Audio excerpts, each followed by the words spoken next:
are the times that try men's souls. The summer soldier and the sunshine patriot will, in this crisis, shrink from the service of their country.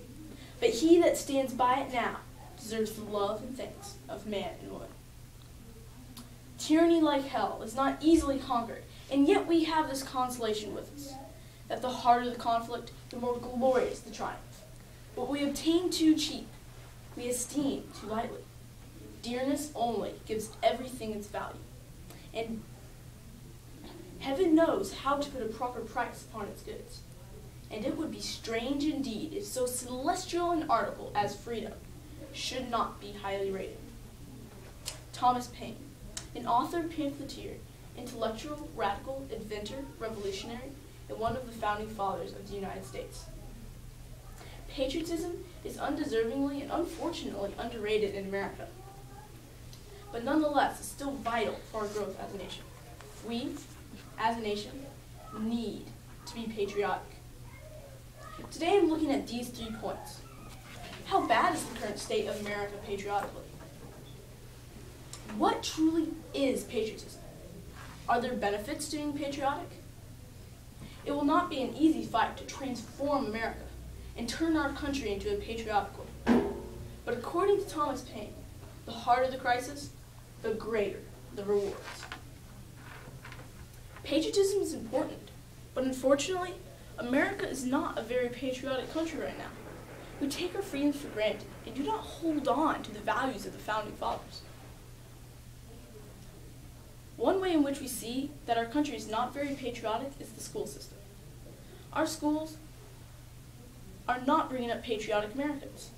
Here's an article from the Montgomery Blair High School student newspaper. Quote, I'm one of the handful of students who regularly stands up and recites the Pledge of Allegiance. On some days, I do so even though my teacher continues lecturing right through the info flow. With the relentless stream of information about the structure of atoms, going in one ear and straight out the other, it's often hard to concentrate on either chemistry or patriotism. I pledge allegiance, electrons, flag, molecule.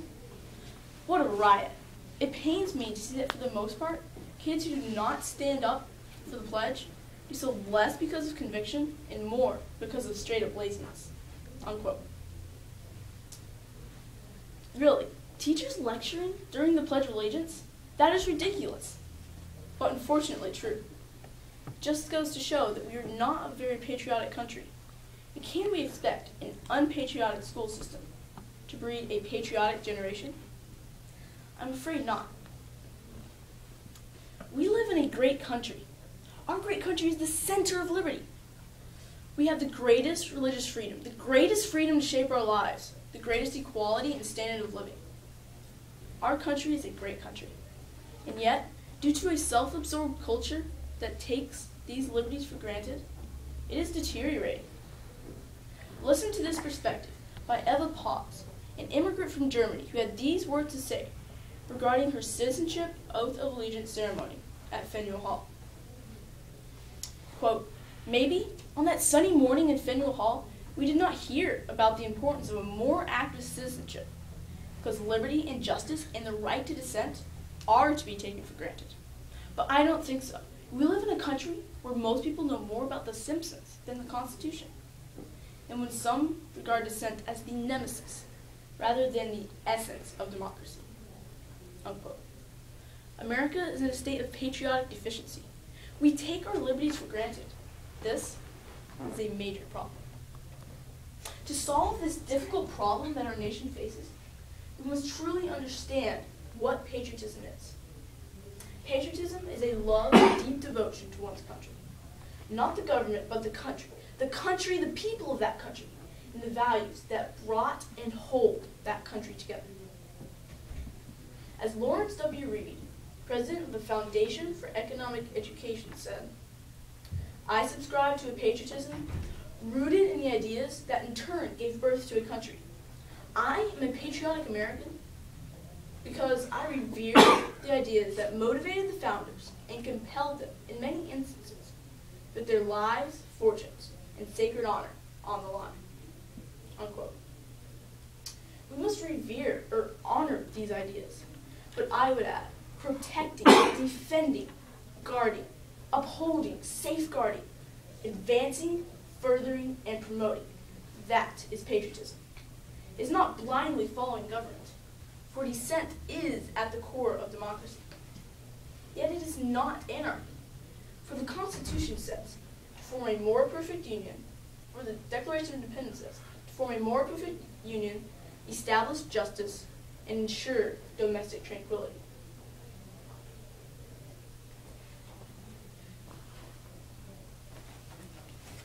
Ensure domestic tranquility. Now that we understand what patriotism is, what benefits should be produced by a patriotic country, and what are the fruits of those benefits? The benefits of a patriotic country is 1, a united nation. 2, a nation well aligned with the values that formed our country. And 3, a nation whose government truly represents we the people. A united nation. A united nation will come by everyone being united by common values, the same that I mentioned before. The benefit of this is that as a nation we will be stronger, better able to defend against attacks, both foreign and domestic. We will be united not by how we look or act, by the common values that we all cling to. And if we were all patriots and are preserving, upholding, and promoting the values that formed our country, then assuredly this country would be free, just, moral, and strong. And if all were patriots, our government could not help but represent them.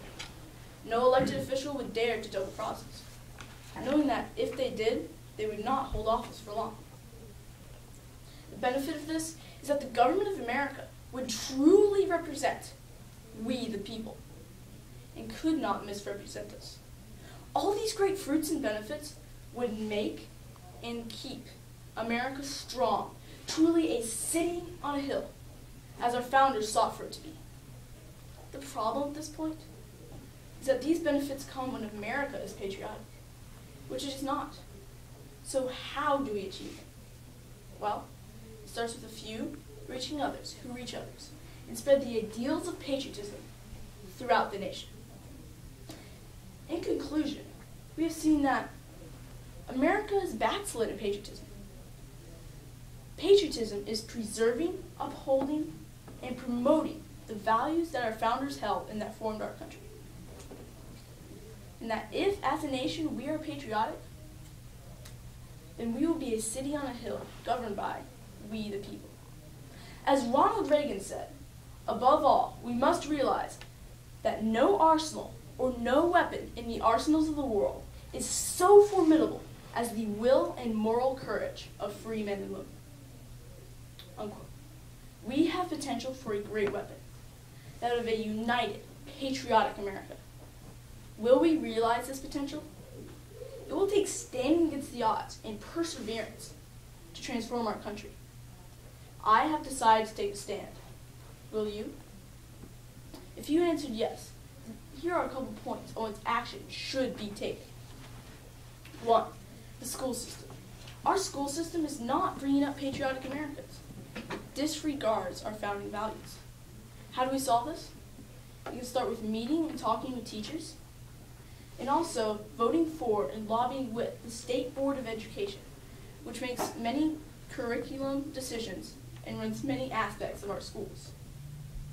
2, our government and elected officials, from the top to the bottom, make important decisions every day. We need to stay informed and let our government know that we are informed.